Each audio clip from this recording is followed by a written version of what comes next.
Good morning, students. Today we shall discuss about granulomatous disease of the nose. Granuloma is a tumor-like mass of nodular granulation tissue with actively growing fibroblasts and capillary buds due to chronic inflammatory process associated with vasculitis. Many of these lesions may be manifestations of systemic diseases which should always be looked for making the diagnosis. Biopsy of the lesion is also essential not only to establish the diagnosis of granulomatous disease but also to exclude a neoplasm. Many conditions have definite cause. Still, some are of unknown etiology. Now come to classification. So it may be bacterial, in which rhinoscleroma, second tuberculosis, lupus vulgaris, and third leprosy comes.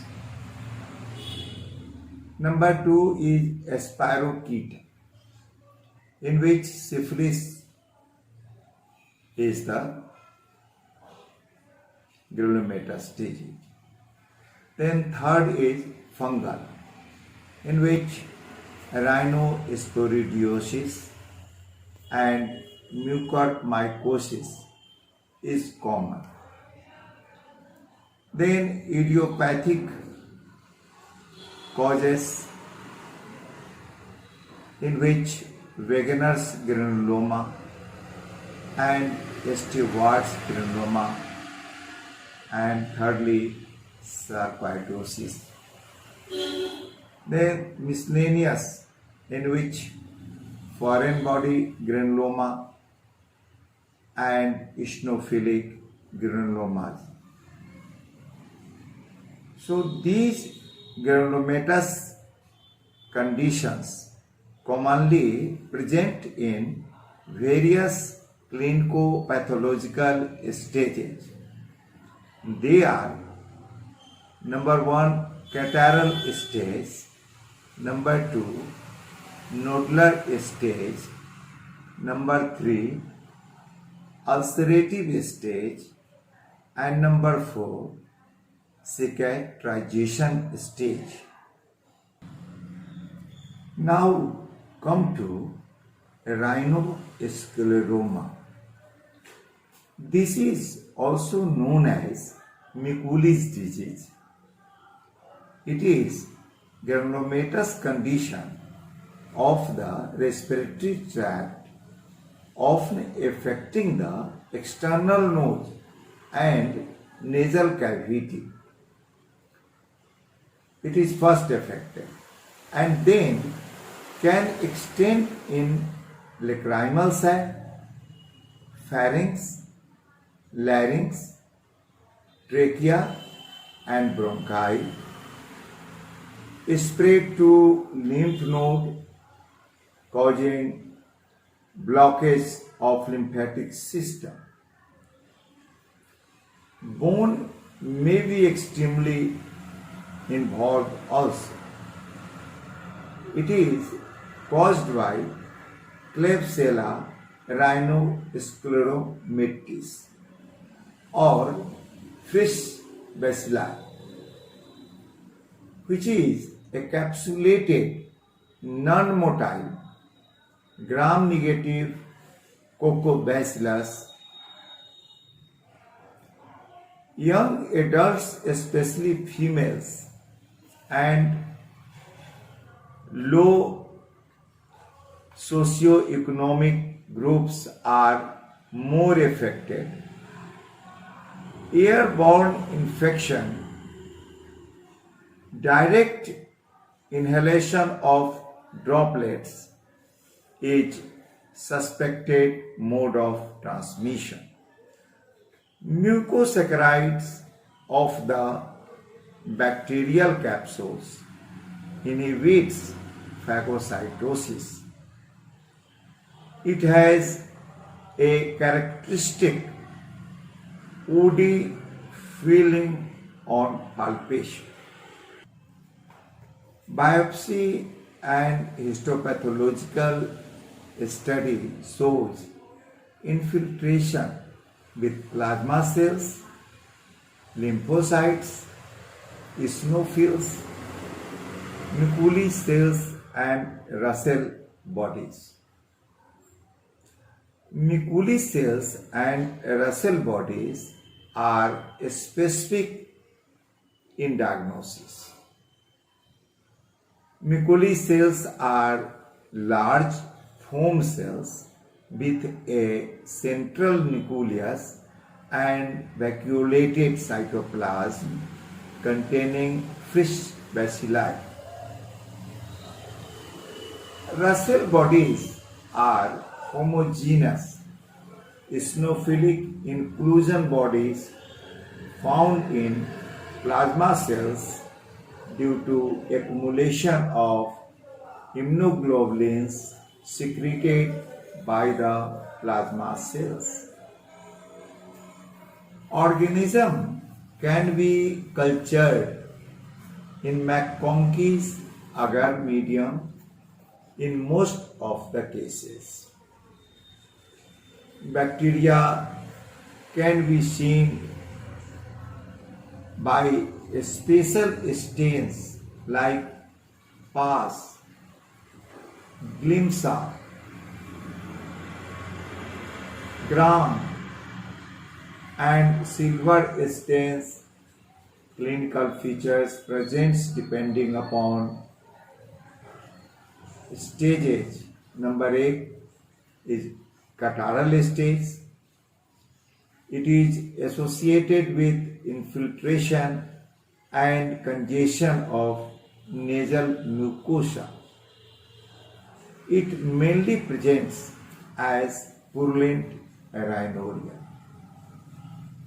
Number 2 is atrophic stage.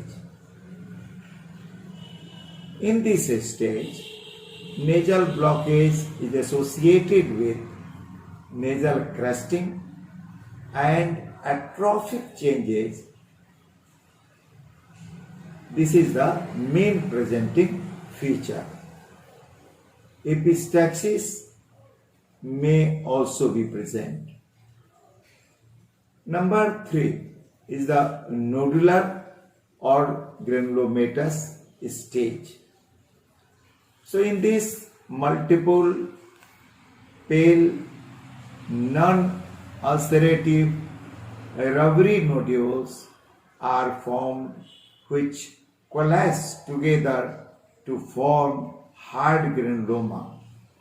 Later, broadening of the nose due to thickening of skin called Hebra nose. Laryngeal involvement may also cause dyspnea and stridor. Now, the fourth stage is a stage of cicatrization. In this stage, fibrosis of the involved area may lead to vestibular stenosis, nasopharyngeal stricture, stenosis of the pharynx and larynx. The fibrotic deformity of external nose is called tapir nose. Now come to the treatment of the rhinoscleromatous. Both streptomycin 1 gram per day and tetracycline 2 gram are given together for 4 to 6 weeks. Amoxicillin, ciprofloxacin and rifampicin are found effective also. Steroids may help in reducing acute inflammatory reactions and fibrosis. Treatment stops only when 2 consecutive cultures from biopsy are negative. Trial of radiotherapy in certain cases have been reported. Laser application for release of stenosis and nasal reconstruction may be done after complete resolution of the disease. Now come to tuberculosis of the nose. It is caused by Mycobacterium tuberculare. The primary tuberculosis of nose is rare. More often it is secondary to lung tuberculosis. Anterior part of nasal septum and anterior end of inferior turbinates are commonly involved. Initially, there is a nodular infiltration followed by ulceration and perforation of the nasal septum and its cartilaginous part. Lesion heals with fibroblastic proliferation with subsequent cicatrization, stenosis and adhesion. Histopathologically, epithelioid cells, Langerhans cells and cacheation found. X-ray chest, ESR, Mantoux test are done to rule out primary focus. Diagnosis can be established by biopsy and gel-Nelson's staining of sections for acid-fast bacilli and culture of organism. So far treatment is concerned, anti-tuberculous drugs like streptomycin, rifampicin, isoniazid, ethambutol and pyrazinamide in combination is given for a minimum period of 6 months as per regimen. Lupus vulgaris. It is indolent and chronic form of tuberculosis infection, commonly affecting nasal vestibule or skin of nose and face as butterfly appearance. It presents as brown gelatinous nodules called apple jelly nodule. Perforation may occur in cartilaginous part of nasal septum. biopsy of the lesion is useful to make the diagnosis. Bacteriological examination of nasal discharge, Mantoux test, which is strongly positive. X-ray chest is done to rule out primary lesion. Treatment is same as in tuberculosis of the nose.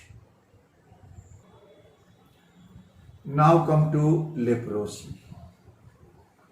This is also called Hansen's disease. This disease is still common in our country.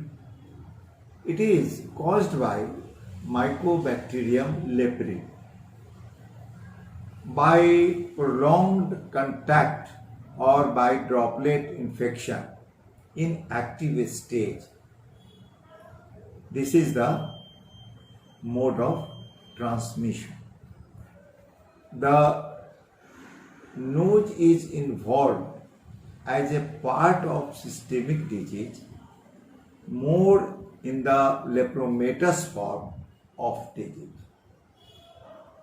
It starts in anterior part of the nasal septum and anterior end of inferior turbinate initial. There is excessive nasal discharge with red and swollen mucosa, then crusting and bleeding occurs. Nodular lesion on the septum ulcerates to cause perforation. Later, atrophic rhinitis, depression of the bridge of the nose, and destruction of anterior nasal spine with retrusion of the columella occurs. Diagnosis is made from a scraping of nasal mucosa, biopsy and Lepramin test. These are the tests done. Acid fast bacilli can be seen in lepra cells. Treatment is dapsone, rifampicin, and clofazimine for longer period. Reconstruction procedure are required when disease is inactive and cured. Now come to syphilis of the this is a spirochetal infection, as I have already said to you. This is caused by Treponema pallidum. The commonest form of syphilis manifestation in the nose is tertiary syphilis associated with gummer. It is of two types. Syphilis is congenital and second is acquired. So in congenital there is early form. In early form it is seen in first 3 months of life. This is seen in first 3 months of life and manifests as snuffles. Soon the nasal discharge becomes purulent, associated with fissuring and excoriation of nasal vestibule and upper lip. In late form, it usually manifests around pubertal stage. Gummatous lesion destroy the nasal structures. Corneal opacity, deafness, and Hutchinson's teeth are also present. In acquired, there are 3 stages. Number 1 is primary. In primary stage, it appears as a hard, non-painful, ulcerated papule, that is primary chancre of the vestibule of nose. It is often solitary swelling or an ulcer with indurated edges and associated with an enlarged rubbery node 3 to 4 weeks after contact. It disappears spontaneously and is rare. In secondary stage. So this occurs 6 to 10 weeks after inoculation and almost infective form of syphilis. This is most effective form of syphilis, and one has to be very careful during ENT examination. It presents with rhinorrhea and crusting. Non-pruritic maculopapular eruptions in the skin and mucosa. On examination, patches in nose, oral cavity, pharynx, crusting and fissuring of nasal vestibule, these all are seen associated with fever, skin rashes, and lymphadenitis. Third is tertiary stage. So, in this stage, the presenting lesion is known as gumma. It affects commonly bony part of nasal septum, which can lead to septal and hard palate perforation and collapse of the nasal bridge due to destruction, crusting,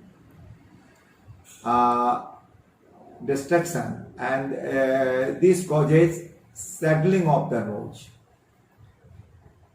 headache, offensive nasal discharge with bleeding, and crusting in nose are presenting complaints.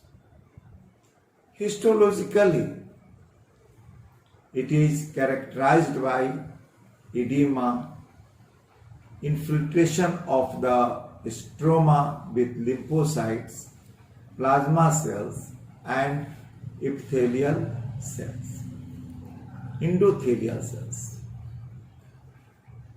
Perivascular coughing present with end arthritis leads to necrosis and ulceration. For diagnosis, serological tests like VDRL and biopsy with special stains to demonstrate Treponema pallidum is done. Treatment for congenital syphilis is procaine or benzyl penicillin 50 milligram per kg IM after skin sensitivity test for 10 days. For adults, injection procaine penicillin 1 gram IM after skin sensitivity test for 10 to 15 days. Injection benzathine penicillin. It is a long-acting penicillin. 2.4 million units IM after skin sensitivity test at weekly interval for 3 weeks. Third is doxycycline 100 milligram orally TID for 21 days. Next is amoxicillin 3 gram twice daily with 1 gram probenecid orally for 14 days are also recommended. So these are the various drugs for the treatment of the syphilis. Then nasal crusts are removed by irrigation with alkaline solution. Bony and cartilaginous sequestra should also be removed, and cosmetic deformity is corrected by disease after disease becomes inactive. Now come to rhinosporidiosis. So it is a chronic granulomatous infection of mucous membrane caused by a Rhinosporidium severe, a fungal infection. It is manifested as vascular friable polypoidal mass arising from nasal mucosa or mucosal surface of nasopharynx, oropharynx, larynx, trachea, conjunctiva, tongue, and rarely in skin. Malignant rhinosporidiosis is disseminated form of the disease with systemic involvement. It is first described by Guillermo Siever in 1990. The route of transmission is commonly waterborne and thought to be due to bathing in infected ponds used to bath animals like cattle and horses also. The spores get lodged in traumatized part of the nasal cavity and other areas and continues its life cycle and produces sporangia. There are 3 stages in the life cycle. The stages are trophic stage, development of sporangia, and production of endospores. So first is trophic stage. In this stage, the endospore, which is oval or round, about 6 to 8 micrometer in size, with a clean cytoplasm, vesicular nucleus, a nucleolus, and a covering of chitin. It gradually increases in size, forming trophocyte. The plasma and nucleus begins to divide several times, forming a large number of young endospores. Second is development of sporangia.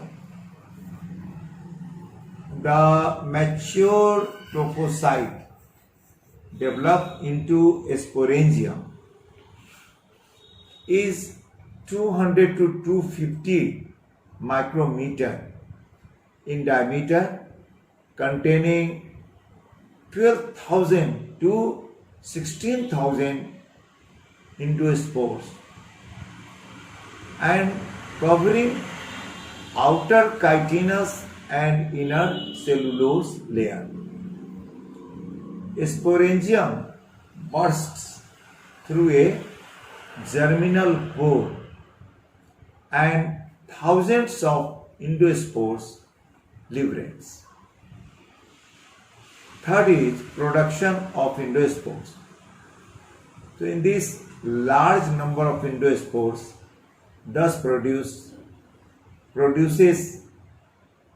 in sporangium and liberates endospores, lodges into surrounding tissues and starts their life as trophic stage. Some endospores are carried by lymphatic channels to bloodstream to cause disseminated form of disease. Epistaxis, nasal obstruction, nasal mass, postnasal drip and hyposmia are the presenting complaint. On examination, a leafy pinkish granular pedunculated mass with strawberry appearance and its surface is studded with whitish spots. It is friable and bleeds on touch. Endoscopic examination helps in locating the site of attachment. Biopsy and histopathological examination confirms the diagnosis. Complete excision of mass with cauterization of the base is the treatment. Laser excision is more promising nowadays. Recurrence is common in this case if complete excision and cauterization is not done properly. Now come to mucormycosis. This fungal infection of nose and paranasal sinus is rapidly fatal. Usually seen in uncontrolled diabetics or in those taking immunosuppressive drugs. Infection can spread to orbit, cribriform plate, meninges and brain even. The rapid destruction is due to invading the arteries and cause endothelial damage and thrombosis. It presents as a black mass in nasal cavity and eroding septum and hard palate. Spatial stains help to identify the fungus. Surgical debridement of involved tissues and use of antifungal drugs like amphotericin B are the effective treatment. Now, idiopathic granuloma. It is of two types. Number one is Wegener's granuloma, and number two is Steward's granuloma. Wegener's granuloma.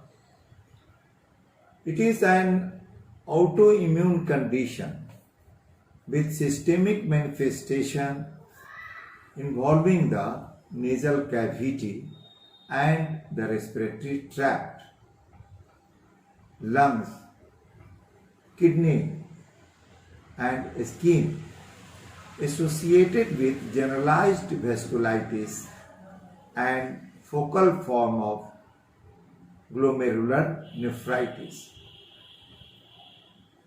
Clinical features depend on the staging and site of involvement. So stage 1. In this stage, ulceration and crusting of the nose gradually involving upper respiratory tract. In stage 2, involvement of lower respiratory tract with hemoptysis and cavity formation in lungs are seen as in X-ray chest. Stage 3, where multiple organs are involved.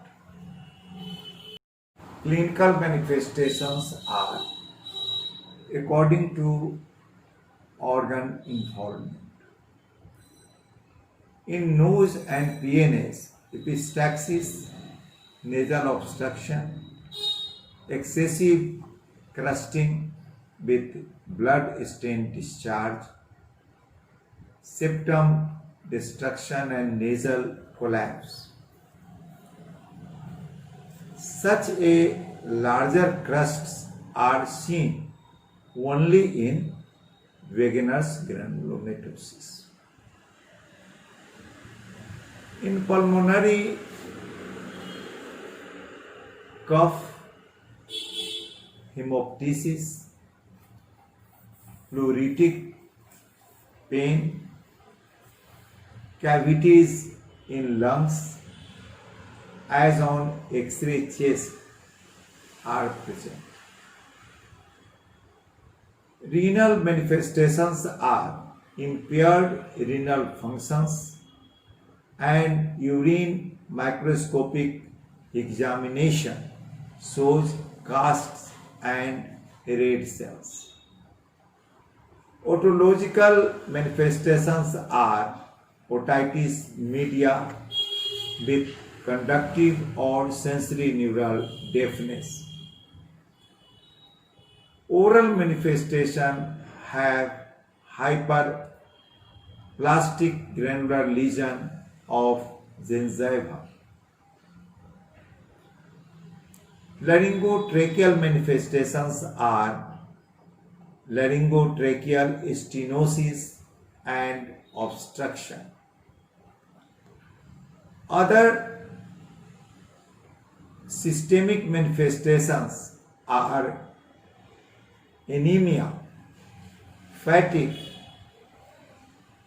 night sweats, and migratory arthralgia, conjunctival, and skin lesions. In investigations, we will do different tests where you will find raised ESR. On urine examination, there is red cells, casts, and albumin. Then increased serum creatinine level is present. X-ray chest, there is cavity formation. Then ANCA test. This is anti-neutrophil cytoplasmic antibody test.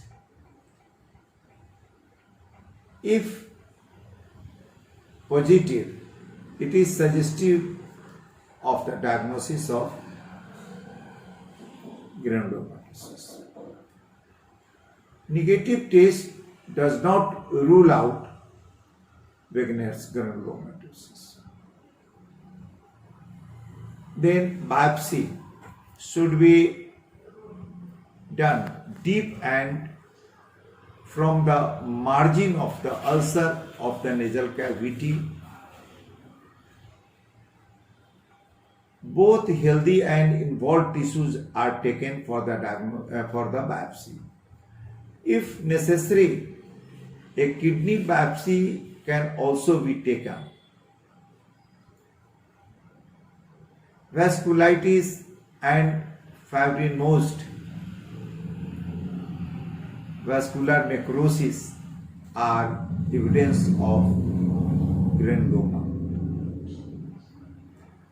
Then come to treatment. So the prednisolone 60 to 80 milligram per day for 3 months. Second is cyclophosphamide 2 milligram per kg body weight is given, and these two, prednisolone and cyclophosphamide, these two are found very effective. Number 3, Zethrioprine. This is given 200 milligram per day. The fourth is cotrimoxazole DS once daily for indefinite period is also recommended. Second is Steward's granuloma. It is also known as mid-facial granuloma. Other names are non-healing midline granuloma, T cells lymphoma, lethal midline granuloma, midline malignant reticulosis, and pleomorphic granuloma. It is a destructive lesion, usually starting on one side of nose, involving upper lip, oral cavity, maxilla, and extending to orbit. Histologically, polymorphic lymphoid tissue with angiocentric and angioinvasive features are seen. It is different from Wegener's granuloma as there is no vasculitis. There is rapid destruction and absence of involvement of lung and kidney. Immunohistochemical studies of biopsy material establish the diagnosis. It is strongly associated with Epstein-Barr virus and with cytotoxic features. Treatment of choice is the radiotherapy, while a disseminated disease requires chemotherapy. Surgical excision of necrotic tissue is also done. Lastly, in brief about sarcoidosis. So, it is a granulomatous disease of unknown etiology resembling tuberculosis. Histologically, but with the absence of causation. It is systemic disorder and involves the nose, lung, lymph nodes, eyes, and skin. In nose, it represents with the submucosal nodules involving septum or inferior turbinate with nasal obstruction, nasal pain, and epistaxis. Nodules may appear in nasal vestibule or skin of face. X-ray chest shows diffuse pulmonary infiltration with hilar adenopathy. Serum and urinary calcium levels are raised. Biopsy helps to establish the diagnosis. Use of local and systemic steroids are the treatment of choice. So this is in nutshell all about the granulomatous diseases of the nose. Thank you.